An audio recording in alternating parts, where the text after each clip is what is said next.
दोस्तों आपने मराठी में आपका स्वागत है। मैं हूं आपका पवन भारद्वाज। 15 अगस्त से पहले शरद मल्होत्रा का एक गाना लॉन्च किया गया। ये गाना देशभक्ति का गाना है। गाने का अगर नाम की बात करें तो मेरे प्यारे हिंदुस्तान जैसे कि टाइटल से ही मालूम पड़ता है। 11 अगस्त को ये गाना रिलीज़ किया गया। इस गाने में शरद मल्होत्रा के साथ निधि गंगटा और अर्श संधू नजर आएंगे। ये भारतीय सेना के ऊपर फिल्माया गया है, जिसे डायरेक्ट किया है अरशद सिद्दीकी ने। देखिए हमारी खास रिपोर्ट। ड्रामा लोगों को एनग्रॉस करता है, ज़्यादा अच्छा लगता है। और ये ड्रामा ऐसा हुआ भी तो हुआ होगा वहाँ, हमने उसी को जो है वो रिकॉन्स्ट्रक्ट किया है कि जो वहाँ पे हुआ है जैसे वॉर होता है। और जो टेररिज्म है, टेररिज्म को भी एक इसमें जो है कुछ टेररिस्ट दिखाए गए हैं कि उनको कैसे सोल्जर्स ने मारा भी और शहीद भी हुए, दोनों चीज़ें हुई। उनको एलिमिनेट भी किया गया। ऐसा नहीं है कि सिर्फ जो है इनका इस वॉर में जो है वो एक इनका भाई शहीद भी हुआ है और इन्होंने टेररिस्टों को ख़त्म भी किया। जब ये गाना बन के तैयार हुआ तो फिर आयरिस म्यूज़िक को ये गाना इतना अच्छा लगा, क्योंकि इनमें भी बड़े देश भक्ति की भावना आपके अंदर भी बहुत अच्छी है। सुशील जी ने बताया, इन्होंने देखा और इसको इमीडिएटली डिसाइड किया गया कि 15 अगस्त से 4 दिन पहले, ताकि इसका थोड़ा बस क्रिएट हो जाए, लोगों तक पहुंच जाए 4 दिन में। तो ये हम लोग आज रिलीज़ कर रहे हैं। I am very happy, I am proud कि मुझे ये करने का मौका मिला। और मुझे लगता है कि ऑडियंस को, पूरे हिंदुस्तानी, सारे हिंदुस्तान को ये गाना बहुत अच्छा लगेगा और मेक बिलीव करेगा, ट्रू टू लाइफ लगेगा, अच्छा लगेगा कि ऐसा हुआ है। जी सर आपकी कंपनी के बारे में बात करें, आपका नाम? मेरा नाम आकाश वशिष्ठ है और आयरिस म्यूज़िक का फाउंडर मैं ही हूँ। मतलब साथ में शरद जी को लेने का खास मकसद कुछ ज़्यादा बात करें। मकसद की ऐसी कोई बात नहीं है एक्चुअली। जब हम कोई कैरेक्टर लिखते हैं ना तो एकदम से विजुलाइज होना शुरू हो जाता है। तो अरशद जी को मेरे को लगता है कि पहले से ही विजुलाइज हो गया होगा कि शरद भाई कैसे लगेंगे आर्मी की ड्रेस में। तो उन्होंने पीछे से हमें सजेस्ट किया कि हाँ भाई हम शरद जी के साथ जाएंगे।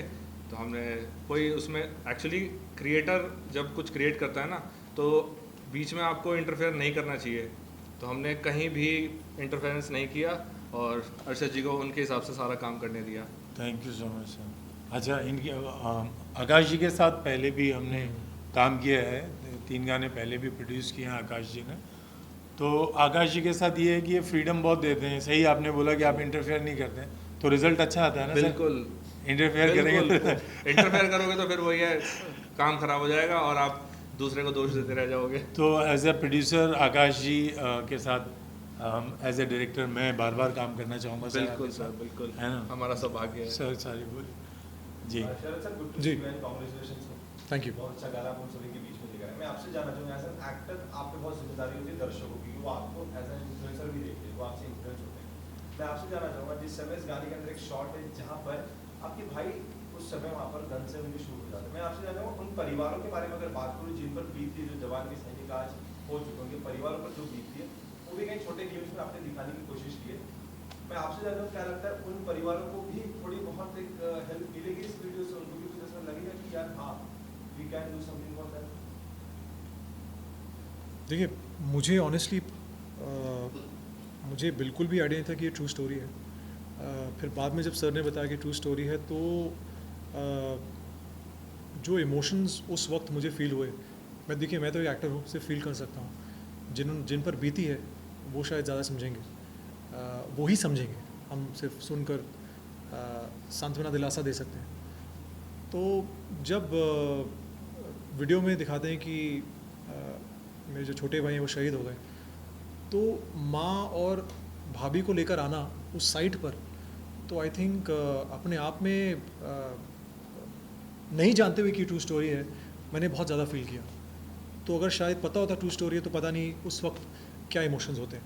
बहुत ही एक मुझे ये याद है कि जब सर ने ये सीन, जब सर शूट कर रहे थे तो बहुत ही एक भारीपन सा लग रहा था कि यार चुपचाप जो है माँ बचपन से जिसको जन्म देती है, उसे पालती है, पोसती है, बड़ा करती है, और उसके बाद वो बॉर्डर पे जाता है और फिर जब उसकी शहीद होने की खबर जब सुनती है तो क्या बीतेगी उस पर यार।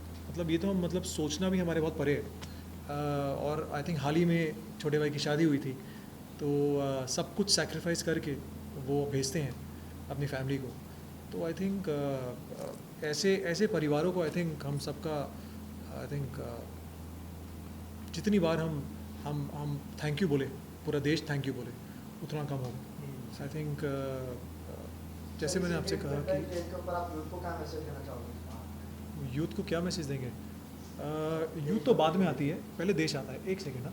हाँ, तो ऐसा है कि जो परिवार है ना, वो परिवार वाले शायद बहुत नम स्टेट में होते हैं कि उनको समझ नहीं आता है। हालांकि वो जानते हैं, वो डर उनके अंदर होता है कि अगर बेटा गया है देश के लिए तो शायद वापस ना लौटे। तो कहीं ना कहीं अपने आप को इतना पक्का कर लेते हैं। और फिर जब खबर आती है, जैसे हमने दिखाया वीडियो में लास्ट में, कि तिरंगे को देखकर हम सब अपने देश, अपनी माँ के लिए हम एक लास्ट में जब वो उसकी माँ और देश की माँ दोनों सामने होते हैं, तिरंगा और उसकी माँ, तो क्या फीलिंग होगी यार। मतलब ये तो आई थिंक मुझे याद है कि वाकई इतना ज़्यादा एक इमोशनल हैवी सीन था वो, कि जब मैंने जय हिंद बोला तो बिल्कुल वो अंदर से निकला जय हिंद। और आई थिंक मेरी आंखें बहुत वक्त तक नम रही कि मुझे, देखिए एज एन एक्टर मैं सिर्फ फील कर रहा था, लेकिन जिन पर बीतती है वो क्या फील करेंगे यार, ये तो हम सोच भी नहीं सकते।